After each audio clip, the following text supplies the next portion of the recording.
सुप्रभात विद्यार्थियों, पंचशील अकादमी की ऑनलाइन कक्षाओं में आपका फिर से स्वागत है। कक्षा 7 के पाठ 6 रक्त और हमारा शरीर के बारे में हम चर्चा करेंगे। विषय हिंदी। आपके टेस्ट हो चुके हैं, अब फिर से आपको वीडियो उसी प्रकार मिलने लग जाएंगे। पार्ट 5 तक कक्षा 7 की वीडियो मैंने आपको बता दिए थे, सब कुछ कंप्लीट होगा काम आपका। आज हम कक्षा 7 के विषय हिंदी के पार्ट 6 रक्त और हमारा शरीर, जिसके लेखक हैं यतीश अग्रवाल। ये निबंध है और बहुत ही अच्छा निबंध है, इसके बारे में हम पढ़ेंगे। देखिए, एक सारांश बता रहा हूँ, आप पुस्तक में से आप पढ़ लीजिएगा अच्छे से। मैं थोड़ा सा सारांश आपको समझाने के लिए बता देता हूँ। दिव्या अनिल की छोटी बहन है, दोनों भाई बहन होते हैं इसमें, दिव्या और अनिल। इधर कुछ दिनों से उसे हर समय थकान महसूस होती है, भूख भी पहले से कम हो गई है। अस्पताल में उसे डॉक्टर ने देखा तो कहा लगता है दिव्या के शरीर में रक्त की कमी हो गई है। तो उसका भाई अनिल उसको अस्पताल ले गया है और अस्पताल में जो डॉक्टर के पास बताते हैं तो डॉक्टर ने जाँच करके बताया है कि लगता है शरीर में रक्त की कमी हो गई है। इस प्रकार पाठ की शुरुआत यहाँ से होती है। आगे बढ़ते हैं।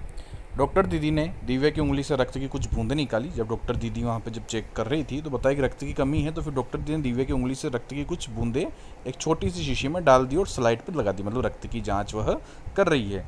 फिर अनिल से बोली, अनिल तुम कल अस्पताल से रिपोर्ट ले जाना कि ठीक है, अभी तो जाओ, मैंने ब्लड की जाँच करूँगी, रक्त की जाँच करूँगी और उसके बाद कल तुम्हें रिपोर्ट दे दूँगी कि रक्त में, ब्लड में क्या जाँच में क्या पाया गया है।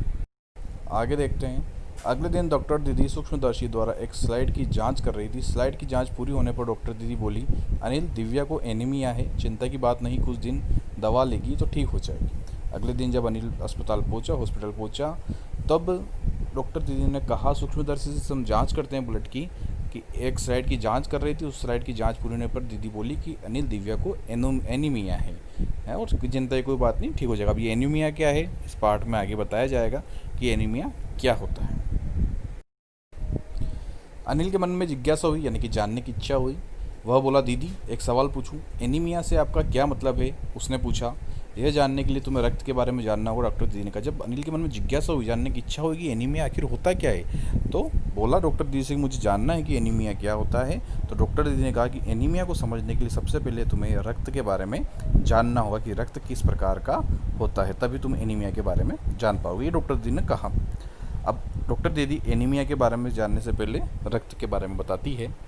देखिए आगे, आपका क्या मतलब है दीदी? उसने पूछा। डॉक्टर दीदी ने कहा, फिर बोली, अनिल देखने में रक्त लाल द्रव के समान दिखता है, किंतु इसे सूक्ष्मदर्शी द्वारा देखें तो यह भानुमति के पिटारे से कम नहीं है। क्या कहा डॉक्टर दीदी ने कि जो हमारा ब्लड होता है, शरीर के अंदर रक्त होता है, खून होता है, यह एक लिक्विड होता है, लाल द्रव होता है, लेकिन इसके सूक्ष्मदर्शी से इसे देखें तो यह भानुमति के पिटारे से कम नहीं। भानुमति का पिटारे का अर्थ होता है एक ही संदूक, एक ही डिब्बे में बहुत सारी वस्तुओं का होना। तो डॉक्टर दी का कहने का मतलब यह है कि रक्त की एक बूंद में ही बहुत सारे कण विद्यमान रहते हैं, तो इसलिए भानुमति के पिटारे यहाँ पर ब्लड की एक बूंद को कहा गया है।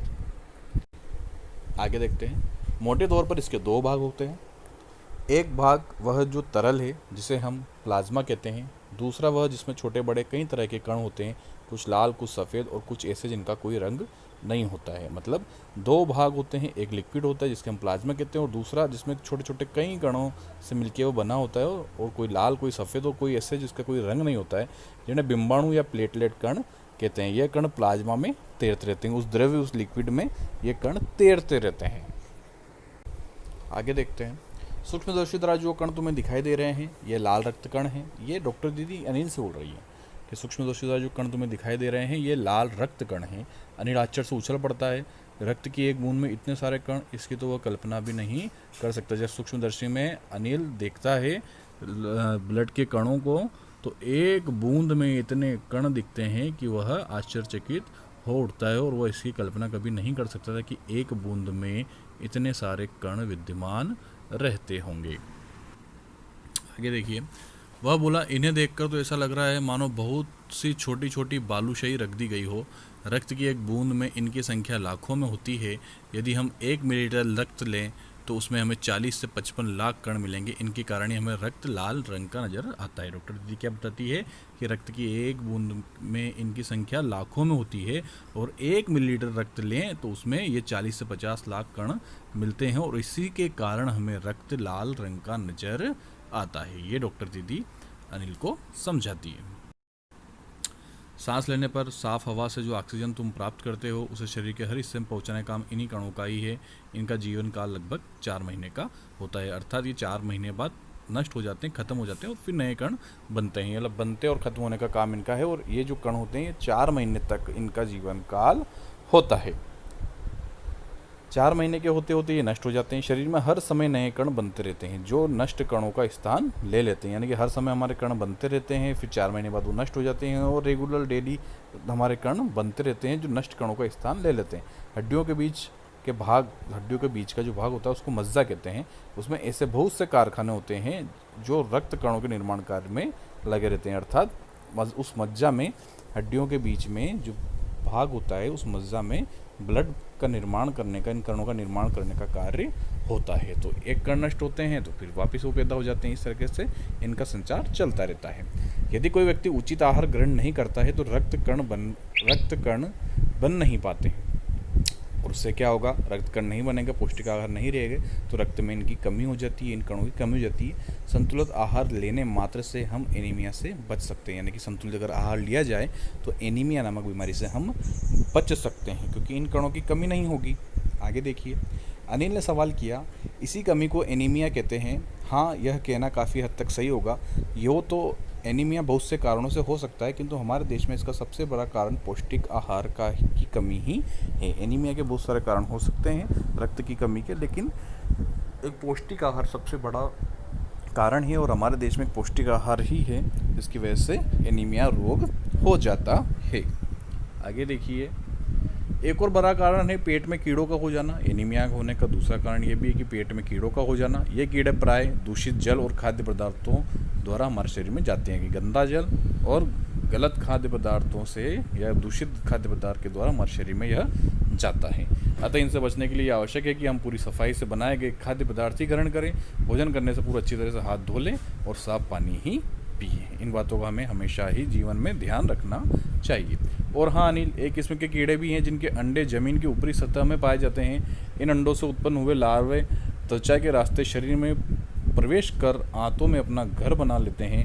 इनसे बचने का सहज उपाय है कि शौच के लिए हम शौचालय का ही प्रयोग करें और इधर उधर नंगे पैर ना घूमें। इनकी गंदगी में जो होते हैं कीड़े पनपते हैं और ये लार्वे त्वचा के रास्ते में जब नंगे पैर हम कहीं घूमते हैं तो हमारी बॉडी में ये कण लग जाते हैं या किसी भी रास्ते हमारी बॉडी में चले जाते हैं और उसके बाद ये हमारे शरीर में आ जाते हैं और इससे हम फिर बीमार पड़ जाते हैं। इसलिए हमेशा गंदगी से बचना चाहिए, स्वच्छता का हमेशा ध्यान रखना चाहिए, बाहर कभी गंदगी नहीं करनी चाहिए, नंगे पैर हमें इधर उधर नहीं घूमना चाहिए।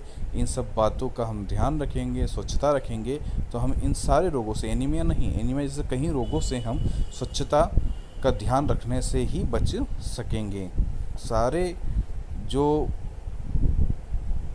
सारे हमारे जो भी दूषित चीज़ें होती है, जो भी गंदगी होती है, अस्वच्छता होती है, उनसे हमें कई रोग उत्पन्न होने की संभावनाएं हो जाती है। इसलिए हमेशा हमारे आसपास हमेशा साफ़ सफाई बनानी चाहिए, स्वच्छता का पूरा हमें ध्यान रखना चाहिए जिससे हम इन रोगों से बच सकें।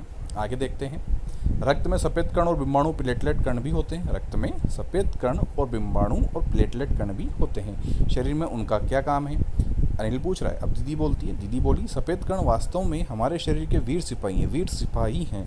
जब रोगाणु शरीर पर धावा बोलने की कोशिश करते हैं तो सफ़ेद कण उनसे डटकर मुकाबला करते हैं और जहाँ तक संभव हो पाता है रोगाणु को भीतर घर नहीं करने देते हैं। लाल रंग सफ़ेद कण मैंने बताया आपको, तो सफ़ेद कण जो होते हैं बीमारियों से लड़ने वाले वीर सिपाही कहा गया है। यह उन कणों से लड़ते हैं और उनको शरीर के अंदर आने से रोकते हैं ताकि वह कुछ नुकसान हमारे शरीर का नहीं कर सके। सफ़ेद कण का काम ही हमारे इम्यूनिटी सिस्टम को बढ़ाना है ताकि ये रोगों का हमें शरीर के अंदर होने ना दें।